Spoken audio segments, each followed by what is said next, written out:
Welcome to doassignment-ca.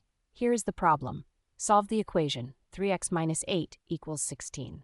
Identify the two operations applied to x and undo them in reverse order. Verify your answer. Now let us work through the solution step by step. Let's look at the left side of the equation, 3x minus 8 equals 16. Two operations are applied to x. First it's multiplied by 3, then 8 is subtracted. To solve, we reverse that order. We undo the subtraction first by adding 8, and then undo the multiplication by dividing by 3. We add 8 to both sides. On the left, negative 8 and positive 8 cancel out, leaving just 3x. On the right, 16 plus 8 equals 24, so now we have 3x equals 24. Now we divide both sides by 3. On the left, 3 divided by 3 is 1, so we're left with just x.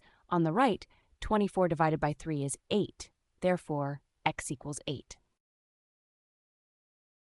Let's verify by plugging x equals 8 back into the original equation. 3 times 8 is 24, and 24 minus 8 is 16. Since 16 equals 16, our answer checks out. X equals 8 is correct. Visit doassignment.ca for more study tools, AI learning support, and online tutoring.